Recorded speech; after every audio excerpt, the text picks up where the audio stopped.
Very sadly, my generation and my father's generation didn't do a really good job of protecting the resources of Florida. And I think you could follow that logic around the country, anywhere in the country. Just generationally, we thought it would never end. We didn't see it coming through the woods. We never thought that the resource would ever be degraded to the point that it has been. We didn't suspect it. As resources do, everything suddenly imploded and collapsed, and the quality of water was suddenly gone. And then we realized that all the things we loved depended upon it. And so there was a moment of panic. It was a situation that had never occurred before. In the history of man, it had never occurred. So we were unprepared on many levels to deal with it. Gratefully, there's a generation coming behind us. Every fishery is connected. We owed it to this resource. You know, our entire lives are shaped by this place. He's gonna come, you got it. Yes, dude. Maybe it didn't matter 20 years ago, but now it matters. Oh, there he is. There he is. We have to stand up together. What people understand is what's happening on the water. And the only way we get there is by things like this. Flip, I grew up watching you. You grew up. And watching Jose. And it was really easy for a young kid who loved to fish to be inspired to love the outdoors, to appreciate these wild places that we have in this state, to inherently want to conserve and understand our footprint when we go into these places. And it's because of you that I started this show so that we could potentially inspire the next generation to want to do what we do. So I'm looking forward to fishing with you today. Me too, Benny. Looks like we have a good day for it. It's gonna be a great day. Regardless, it's gonna be a great day. Here we go. Let's go do it. Flip's reputation precedes him everywhere he goes. He was a true pioneer, a true outdoorsman, maybe the original Floridian, in the sense that everything he's touched, he's improved, from boats to fly rods to fly tackle to flies in general. He's been there and done that for so many decades, and he's a resource that is untapped as far as just general historic perspective. He provides that perspective that you can't find in a book and you can't see in a show or a movie, that only you gain from spending a day on the water with him. That not okay? That knot is perfect. Like you've done that before. Well, let's see. 76 years worth of tying this knot. This very knot. Finally got the hang of it. I guess that there are essentially two major reasons that people come to Florida in the first place. Climate, obviously, and proximity to water. Our climate is pretty stable. I mean, we're going to have what we have, but water is a whole nother subject. And recent years have shown us that all of the water in Florida is affected. In anticipation of our trip, I did some research on the Indian River Lagoon and Mosquito Lagoon, and I read that Indian River Lagoon by itself attributes $7.6 billion in economic activity to surrounding counties. 5 counties, 156 miles. You'd think that would make somebody, in one of our politicians conscious of what the impact of this place is. It does boggle the mind. In other words, the entire economy that surrounds the lagoons survives almost wholly on the lagoons themselves. It would be the same as just taking a handful of money and setting it afire. Right, every day. Yeah. We were using spinning tackle today, and since we were fishing a couple feet of water, we knew we had to cover a lot of the water column, and it wasn't just going to be something on top or something on the bottom. We needed to cover both. So we were using 16th ounce jig heads and with little paddle tails and little shrimp imitations so that we could rest it on the bottom and bounce it and there'd be some action. Look, there's one right here. 1 o'clock, just laying there. There's another one there. That was amazing. Look there, Benny. Oh, I see him. The school. Yep.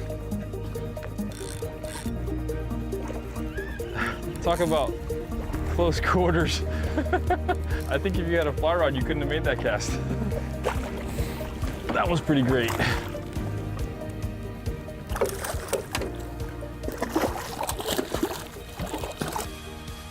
So, okay, if I wet my hand and rub his nose so that he forgets everything. Good job, Flip. Thank you, Mr. Redfish. Excellent. Powered by Ram Trucks, built to serve. Florida Sportsman Waterman is sponsored in part by these fine companies.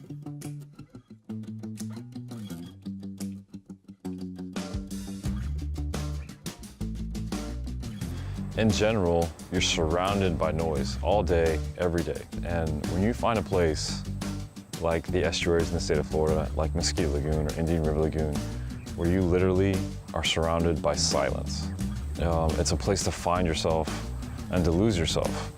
And this morning with Flip was very much like that. Troutsters. Isn't it trout or? It's a redfish. I was excited to fish with Flip, there's no doubt. It was something I was looking forward to for a while. It's the little things that catch you off guard. For me, catching a fish off the back of the boat is something I do occasionally. It's not a huge deal. But when I look down off the platform and Flip Pallot has the net in his hand and he's netting my fish and congratulating me on a cast I made, maybe a lifetime achievement for me. Well, I never thought I'd see the day where Flip Pallot was netting my fish. That's a pretty special day. I don't know why it took so many years for that to happen. This is really a sensational net. It makes it, you know, handling fish and taking pictures and getting the shots you want to get to remember the day doable without doing any damage to the fish. Yeah, I'm impressed. Good job, Benny. All right, healthy redfish. Thank you for the net job. That was excellent. Moving to this Florida was really not by design. We were very happy in Homestead, South Florida, just above the Florida Keys. I was working as a fishing guide in those times, and a horrible hurricane came along and destroyed our house in hours. We're sort of in a daze, but realized that everything we had was gone. Vehicles were gone, my boat was gone. We gathered our thoughts, gathered our resources, and decided that it really wasn't home anymore. We moved here. My focus changed from the Everglades and the Keys to the Indian River Lagoon and the Mosquito Lagoon and the St. Johns River Marsh. And the resource was good. It was very, very good. There just isn't any way that I could tell you about the redfish that were here. We thought we had them in the Everglades, and we did. It was very good. It was unspoiled there. It could not hold a light to Mosquito Lagoon and the Indian River Lagoon. It was just, and the trout that we found were enormous. I mean, big two-handed fish with big bellies. And there was heavy commercial fishing here at the time, but it didn't seem to matter. Amazing what a short time it took for the resource to change. There were many, many factors that have caused it to change and have caused the Indian River Lagoon system to have lost its seagrasses and developed tremendous algal problems and septic problems and herbicide problems and pesticide problems, and all these things combined to degrade the resources. It happened quickly. In a matter of 3 or 4 years, the most dramatic part of it happened to the point where it literally crashed, and all the seagrasses were gone from the Indian River Lagoon system. Like 30 feet now, facing away. I got him, I'm gonna make a cast.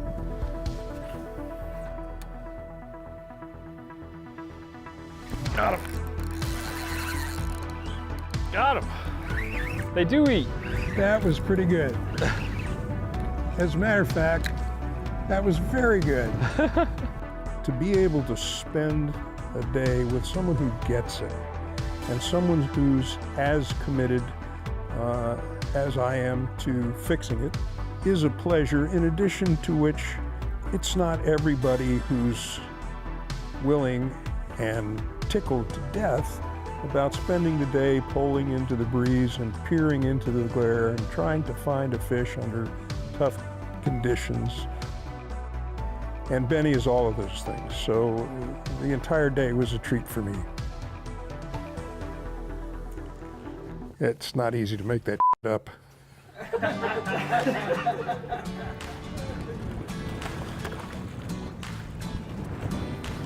Got him. Thank you, Flip. I know you saw him and just gave me the shot. Right.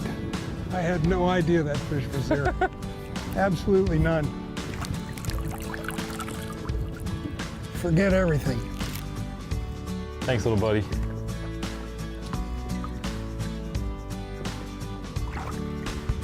All right. This segment is brought to you by Yamaha. Reliability starts here. At the pinnacle of super high output, 4-stroke outboard performance, you'll find Yamaha VMAX SHO. Yamaha's game-changing SHO technology. From exhilarating V6 models to the sleek inline 4s, there's a VMAX SHO for everything from bass to bonefish.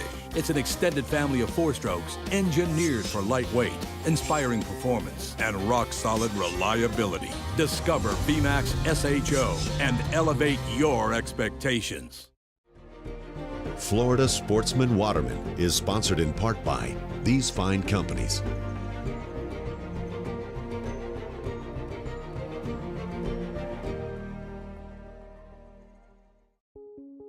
The Indian River Lagoon estuary is surrounded by communities whose fishing guides and recreational anglers are absolutely in love with the water. Like every other fishery, that's the common denominator. You know, everybody in this room loves the Indian River Lagoon system, whether you fish mosquito, banana, the main IRL. And these bodies of water, I mean, they're on the verge of collapse, you know, and sometimes when you get a collapse, it's really hard to go back uphill to where you were.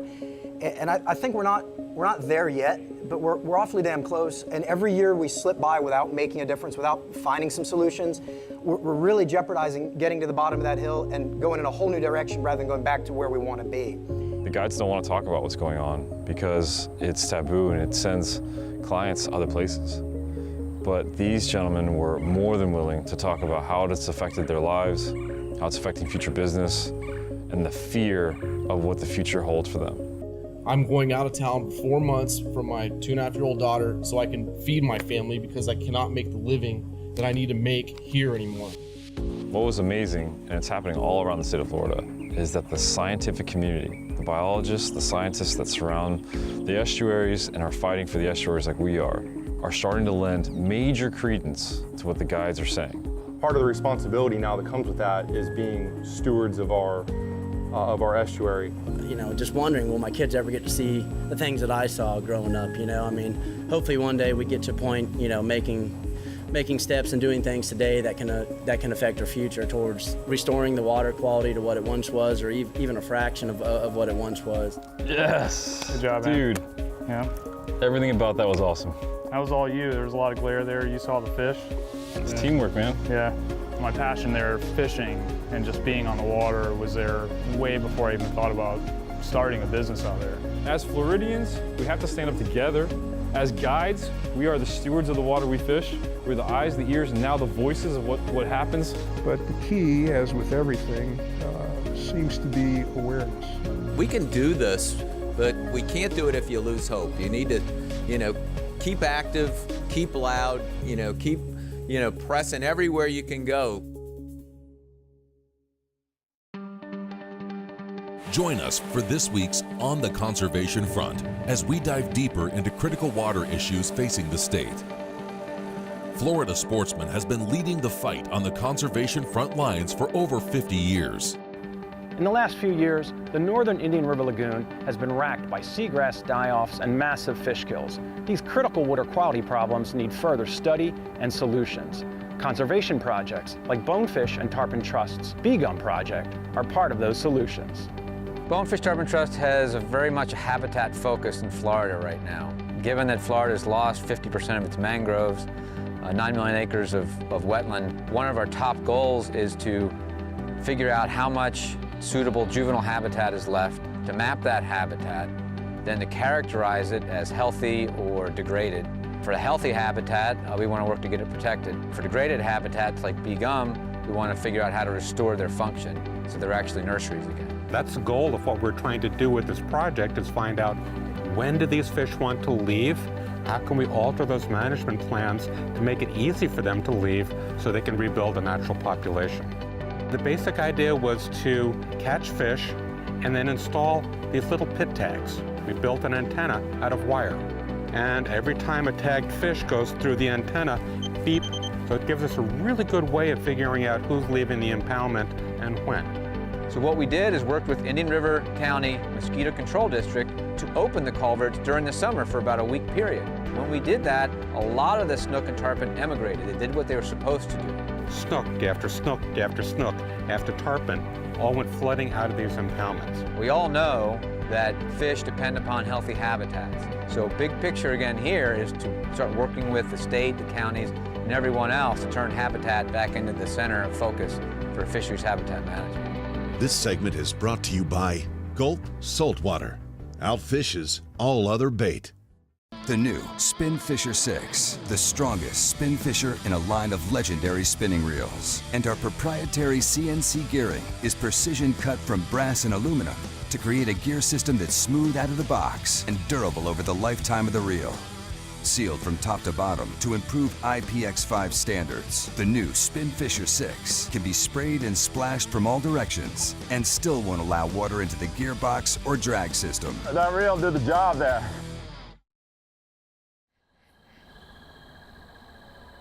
I think we come from a genetic breed of people who use a part of the day that the rest of the world doesn't use.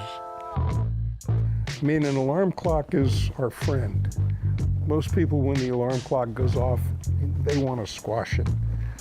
We're a tribe that migrates during those dark hours, and it's work. But we look forward to it because there's passion involved. And that's not just the way I feel, that's the way the tribe feels.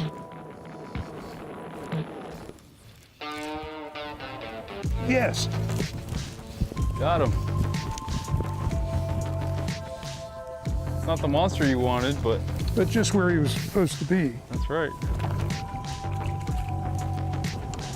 So with trout, we definitely want to wet our hands, as you know, because they're super sensitive to that. Well, let me promise you that that fish gets really, really grown up here in this lagoon. Oh, I'm sure. Mangroves are the bulwark of the estuary, where seagrasses is sort of the bedrock. Mangroves hold it all together and perform a lot of different functions. They filter salinity and control salinity in an estuary, are one of the controlling factors. It provides the perfect juvenile sanctuary. Projects like the Bee Gum Reserve provide new habitat and strong nurseries for the extremely important game fish that are the backbone to the nearly $8 billion recreational fishing industry in the state of Florida. So at many levels, mangroves are just as important as seagrass and have to be protected with the same zeal that we attach to seagrasses. Got him. I saw that flash. I saw that too. Good job, Flip. Oh man. He jumped off. Did you see the size of that redfish? He was 40 or 50 inches long. Dang. That last fish in the pothole was big. It was a big fish, It was a big, like. It was definitely a big fish. And he was big when I saw him flash. There was a bigger fish that I did catch.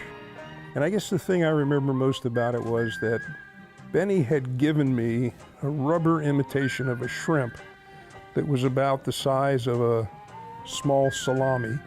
And it landed very much like a salami also. And it was the first time I had ever used such a contraption in my life. And I threw it at this fish, and I swear he saw it in the air and ran 30 feet to be underneath it because the cast wasn't that great. And there he was, waiting for it to fall into the water, and he ate it so fast that it shocked me. Got him. Nice cast. Good job, Flip. That was a layup. That was awesome. That was a layup. We'll take a layup all day. Yeah. Yeah. Well, you fed him like you knew what you were doing. Well, I almost believe the stories. I could hardly tell what I was doing. This reel is so quiet. That's a pretty grown one. He's giving a good account of himself, you know? Well, I like redfish that are proud of themselves.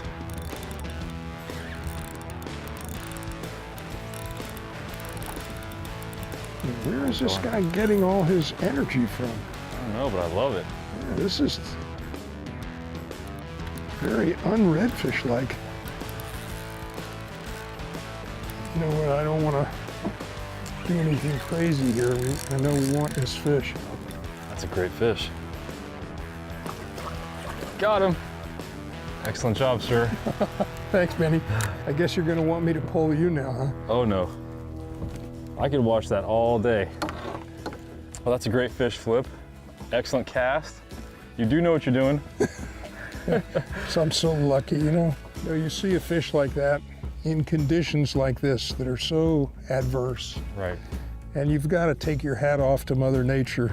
She's a pretty tough cookie, but she needs our help right now. Mm-hmm. Very resilient. She proves it again and again and again. Well, here you go. She'll come back and come back. If we could just help her a little bit instead of strangle her, we might see this place full of fish like this again. All right, well, he's ready. I'm gonna let him go. Yeah, good.